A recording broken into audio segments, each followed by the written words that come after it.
Welcome to another playoff edition of Keepers. If you're in your league's championship game this week, congratulations on not having Doug Martin or Jamal Charles. Thanks for the no-show, fellas. Oh, and a special FU to Romeo Cornell, who gave Charles 9 carries against the 5th worst defense against running backs in a game that was never out of hand. I have Jamal on 2 fantasy teams that lost last week, so yes, I will be throwing a party when Cornell gets fired. Let's go to starts and sits. Start Vic Ballard at Kansas City. He's been running well, and unlike his counterpart on the Chiefs, his coach actually gives the starting running back touches. Sit DANARIO Alexander. It's unlikely you're still in the playoffs after his Week 15 donut, but if you are, sit him against the Jets, who are the 2nd best in the league against fantasy wideouts. Start Danny Amendola against Tampa. He looked healthy in Week 15, and he's the best receiver on a team facing the worst secondary in the NFL. Can you believe this advice is free? I'm so brave.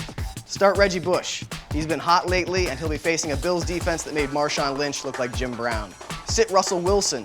Listen, I'm a Seahawks fan, and I think he's great, but for all the talk about his mobility, he isn't that fast. I think the Niners' speed at outside linebacker will contain the read option that's benefited him in recent weeks, and the Seahawks' weakness at wideout will give him problems as he faces a tenacious pass rush. Hope I'm wrong, but I wouldn't take that chance. Start JERMICHAEL FINLEY. I hate him, and James Jones will probably end up getting every red zone look again, but the Titans are giving up the 3rd most fantasy points to tight ends. It makes sense on paper, assuming you use paper to determine your fantasy line. Start the Cardinals defense. As they showed last week, they're still a pretty good unit when their offense doesn't screw them over. And Bears have given up 42 sacks this year, worst in the league. Of course, the Bears defense is the ideal play, but the Cardinals are a nice stopgap if you don't have them. Sit Brandon Lloyd. It's tempting to start him after his big game against the Niners, but Tom Brady threw the ball 65 times. I could get 8 catches in that offense. Don't let your fantasy championship ride on Brandon Lloyd performing up to expectations. Let's see how I did with last week's recommendations in the reality check. I told you to start Russell Wilson against the Bills. Can someone hand me a mic to drop so I can just end the segment now? No? Nah. So yeah, if you didn't want Wilson's 39.4 fantasy points and took some of my other advice, you may have enjoyed a fine outing from T.Y. Hilton or 5 interceptions from Josh Freeman against one of the worst defenses in NFL history. Oops. But even though I recommended Freeman last week, I had previously spent all season telling you that I hated him as a fantasy QB. And now you know why. I think we've learned an important lesson today. Let's go to Isaac for the weather report. Matt, we've had a lot of fun and a lot of laughs on this year's Keepers. But there's one thing I'd like our viewers to know, and that weather is no laughing matter.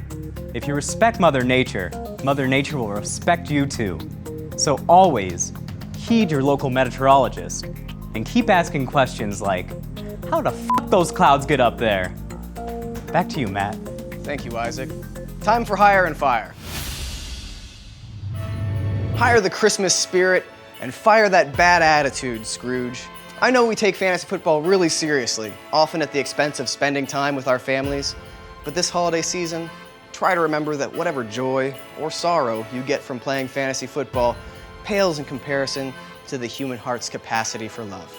That's our show, and that's our first season of Keepers. I'd like to thank Isaac for the weather reports, Horsehead Guy, Handsome Will, Paul McCartney. Your outdoor activity of the week is Christmas caroling. Happy holidays! Set your lineups!